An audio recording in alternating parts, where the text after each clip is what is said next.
We do not know why we are here. We do not know when it will be safe to go outside. We only know that day is not this day. Karibu tena ndani ulimwengu wa vibanda umiza, na leo tunaenda kuvunja episode ya 3 season ya 3 ya TV show moja ya kibabe inaitwa Silo. Na uzuri wa Silo, waandishi wake unajaribu sana kutupa majibu mbalimbali ya maswali ambayo tulikuwa tukijiuliza kuanzia season ya kwanza pamoja na season ya pili. Na kwa uzuri wake ni kwamba episode ya 3 ilijaribu sasa kutupa majibu fulani hivi, kwa nini algorithm ilimchagua Camille kama the head of IT. Na tutambua kitu kimoja kwamba Camille alichaguliwa kwa sababu alikuwa na uwezo wa kudanganya wananchi. Umeona mpaka hapo? Na vile pia alikuwa na uwezo wa kufanya maamuzi magumu, na kama tulivyoona katika episode ya 3 alifanya maamuzi ya kuua watu, umeona, ambao wanafanya kazi ndani ya mines kwa kutumia sumu ya panya, ili sasa umeona kuokoa watu wengi zaidi ndani ya Silo. Kwa ni maamuzi fulani ambao watu wengi sana walikuwa hawawezi kuyafanya, na hadi sasa tutambua kitu kimoja kwamba ile maamuzi ambayo alikuwa akiyafanya Bernard, kama tulivyoona katika season ya kwanza na season ya pili, umeona ni maamuzi fulani ambayo alikuwa ni magumu kabisa, kwa sababu kiuhalisia ni watu wengi sana ambao walikuwa ndani ya Silo walikuwa katika hali ya hatari kutokana na protokali kuu mbili. Protokali ya kwanza kabisa ilikuwa ni protokali ya reset, ambayo hii protokali ilikuwa ni kwamba sasa ndani ya maji ya kunywa ndani ya Silo ilikuwa ikiingizwa vitamin D+ ambayo ilikuwa na uwezo sasa umeona wa kuerase memory zote za watu wote ambao wanaishi ndani ya Silo. Na protokali ya pili ambayo ni ngumu kabisa ilikuwa ni protokali ilikuwa kiitwa safeguard protocol, ambayo sasa ilikuwa ni mbaya kinoma, ambayo watu wa Silo sasa walikuwa wakimiminiwa sumu fulani ya hatari sana kutoka level namba 14, na hii sumu ingeua watu wote ndani ya Silo. Kosa viongozi wakubwa kabisa ambao ni head FIT walikuwa wanafanya maamuzi magumu ili kuzuia hizi protokali kuu mbili zisifanye kazi ndani ya ulimwengu wa Silo. Kumbuka hadi sasa tumetambua kitu kimoja kwamba Silo kama Silo watu wake walikuwa hawana free will, yani watu wake walikuwa kitawaliwa sasa na hii concept ya IT ilikuwa kiitwa algorithm. Na so episode ya 3 ilitupa information gani hasa kuhusu ulimwengu wa Silo? Na kama wewe ni mara ya kwanza kabisa ndani ya ulimwengu wa vibanda umiza, usisite kusubscribe. Na season ya 3 kama tulivyoona ilikuwa inajaribu sasa umeona kutupa story mbili tofauti, yani story ya past ambayo ni takriban miaka 352 iliyopita, pamoja na story ya present ambayo inatiki place ndani ya Silo. Na tuingie moja kwa moja miaka 352 iliyopita sasa, ili kujua kitu gani hasa ambacho kinaendelea umeona katika present ndani ya Silo.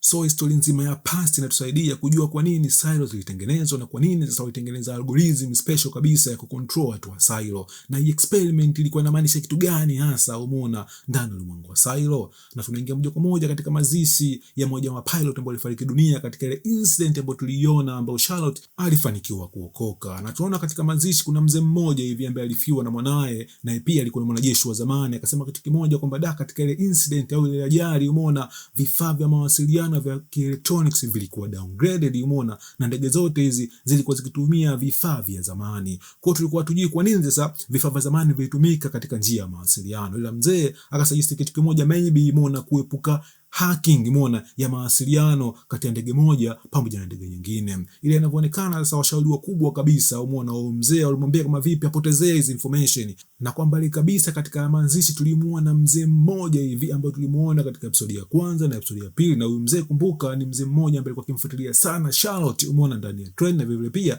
ni mzee yule ambaye tulimuona ndani ya hospitali. Kwa inavyoonekana ni mzee huyu umeona atakuwa ni moja ya party kubwa kabisa ambayo inazuia umeona information fulani hivi umeona kuhusu vita vyote vya Irani pamoja na Marekani. Na ni mzee fulani ambaye tulimuona baadaye kabisa katika ofisi ya Helen, kwa sababu baadaye kabisa tukigundua kitu kimoja kwamba Helen alifukuzwa kazi umeona katika sehemu yake ambayo anafanya kazi kama mwandishi wa habari. Na kwa mbali kabisa tulimuona boss wa Helen akipiga story na huyu mzee. Kwa hiyo mzee kuna issue fulani ambayo anajua ambayo sisi hatuijui, na inavyoonekana huyu mzee ni pati moja kubwa kabisa ya conspiracy theory ndani ya taifa la Marekani. Na je, sasa ni issue gani hasa?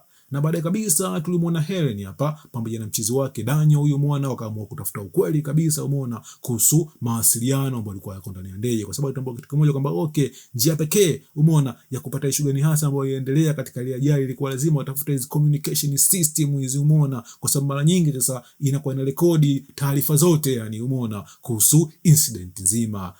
Na waliamini kitu kimoja, njia pekee ya kupata hizo information lazima waingie ndani ya dark web. Na dark web sasa ni eneo fulani hivi ndani ya internet ambapo mambo machafu yanafanyika, yani umeona mpaka hapo. Na kweli kabisa waliingia ndani ya dark web na wakampata mchizi mmoja hivi ambaye jina lake alikuwa kijiita Steve, ila hatujui kama ndio jina lake halisi au vipi, umeona mpaka hapo. Kwa jamaa akaambia kama vipi, kama mna mpango sasa, umeona, wa kujua kama hii rekodi ipo au haipo, inabidi mje katika sehemu ambayo wanaishi. Na kweli kabisa tunamwona Helen pamoja na Daniel wanafanikiwa kwenda kumtembelea mchizi anaitwa Steve. Na mchizi alikuwa ni mchizi mmoja ambaye anaonekana alikuwa ni kama haka fulani hivi, umeona mpaka hapo. Na jamaa akasema kitu kimoja kwamba okay, umeona ile rekodi ya ile incident au ajali ambayo ilimpata Charlotte, ile rekodi ambayo sasa ipo ndani ya mtandao. Na ile rekodi sasa ni haka mmoja hivi kutoka Moldova huko ndio alifanikiwa kurekodi hichi kitu, na rekodi yake ni rekodi ya sekunde 22. Ila kwa bahati mbaya ni kwamba ile rekodi kwa sasa haipo yani katika mtandao, ila kwa bahati nzuri mchizi wetu alifanikiwa kuichukua hii rekodi na kuiweka ndani ya cassette aka analog, yani umeona mpaka hapo. Nadhani washikaji wa maengineer wanafahamu tofauti wa digital pamoja na analog, yani especially kwa sisi ambao tulikulia katika ulimwengu wa cassette. Na tunaona hapa Helen pamoja na Daniel walifanikiwa kusikiliza hii record ya sekunde 22. Ila kwa bahati mbaya inavyoonekana hii record ilikuwa na issue moja ya ajabu sana ambayo kwa sisi watazamaji hatukufanikiwa kuisikiliza. Hii inavyoonekana mzima ilikuwa ni kama ya kutisha fulani hivi. Na tunaona hapa price pekee ambayo Daniel alifanikiwa kulipa kwa mchezaji anaitwa Steve, umeona, ilikuwa lazima sasa ibeji yake hii, umeona, ya ubunge la taifa la Marekani ilikuwa lazima sasa irekodiwe na huyu mchizi. Kwa mchizi akachukua copy, umeona, kwa ajili ya matumizi yake binafsi. We don't know yani, kwa sababu mahaka wana issue zao binafsi.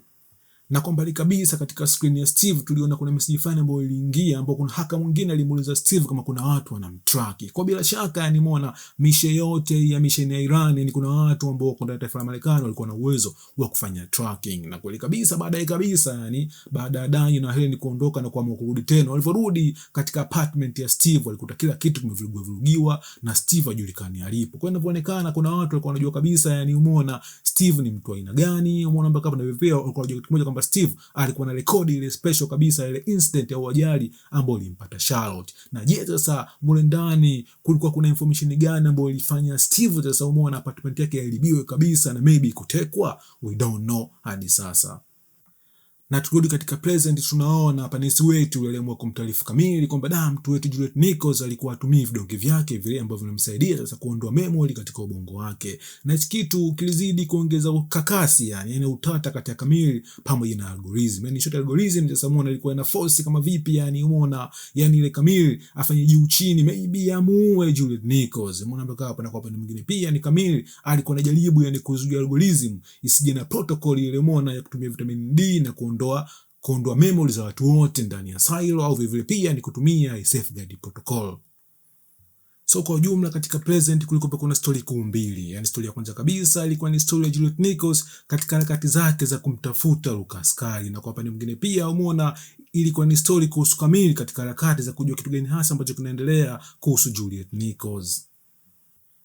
Na issue ya kwanza kabisa ambayo alifanya Juliet Nichols ilikuwa ni kumtafuta rafiki yake huyu, kwa sababu rafiki yake ndiye alikuwa mtu wa mwisho kuonana na Lucas Kyle. Ila kwa bahati mbaya kama tulivyoona, rafiki yake alikuwa hana mpango wote wa kukutana na Juliet Nichols. Na kutokana na hicho kitu tukamuona Juliet Nichols akaamua kwenda sasa umeona katika nyumba hii ya Paul Billings ambaye kwa sasa alikuwa ni sheriff ndani ya Silo. Ila kwa bahati mbaya Paul Billings hakuwepo, ila kwa bahati nzuri anakutana na mke wake. Na hapa atasaumua na mtu wetu Juliet Nichols aligundua kitu kimoja kwamba yule mdada aliyeumia ambaye alikuwa ni member wa Outsiders bila shaka alikuwa ni Kati. Umeona mpaka hapo. Na baada ya kumpress Kati aligundua kitu kimoja kwamba yani Kati alikuwa akiamini kitu kimoja kwamba Lucas Kyle bila shaka atakuwa kafariki dunia. Ile kuhalisia kama ninavyofahamu Lucas Kyle alikuwa hajafariki dunia. Na kwa upande mwingine pia tunamwona Camille hapa, umeona alikuwa anajaribu sasa umeona kumpeleleza Juliet Nichols anapiga issue gani. Nakumbuka sasa mpango mkubwa kabisa wa Camille ilikuwa ni kuzuia protokali mbili ndani ya Silo. Na protokali ya kwanza kabisa ilikuwa ni reset ambayo itawafanya watu ndani ya Silo wasahau. Umeona mpaka hapo. Na hicho kitu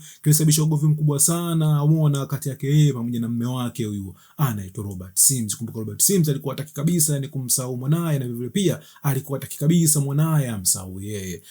Na kama tulivyoona katika hii episode, Robert Sims alijaribu sana kumweka karibu Camille, umeona, kwa sababu alikuwa anahisi Camille iko busy sana pamoja na kazi zake za algorithm, na hicho kitu kilikuwa kinampa wasiwasi fulani hivi Robert Sims.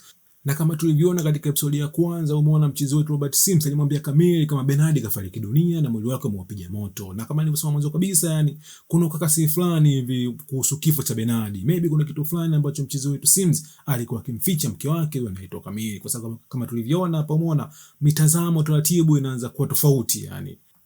Na kwa upande mwingine pia tunaona Juliet Nichols pamoja na Knox wanaamua kwenda chini kabisa katika upande wa mechanical. Na swali kubwa kabisa ambalo lilikuwa linamdrive Juliet Nichols ilikuwa ni kwamba kwa nini Bernard aliamua kumchukua Lucas Kyle na kumpeleka moja kwa moja katika sehemu ya wachimba madini. Umeona mpaka hapo, na kwa mbali kabisa tuliona kuna wale matraka ambao walikuwa kimtrack Juliet Nichols pamoja na Knox, umeona ambao walikuwa wametumwa na mdada huyu anaitwa Camille. Na kwa bahati nzuri tunaona hapa, umeona Juliet Nichols pamoja na Knox wanafanikiwa kuingia moja kwa moja katika sehemu ya mechanical, na ni sehemu fulani ambao walikutana na mchezi mmoja alikuwa akiitwa Mark.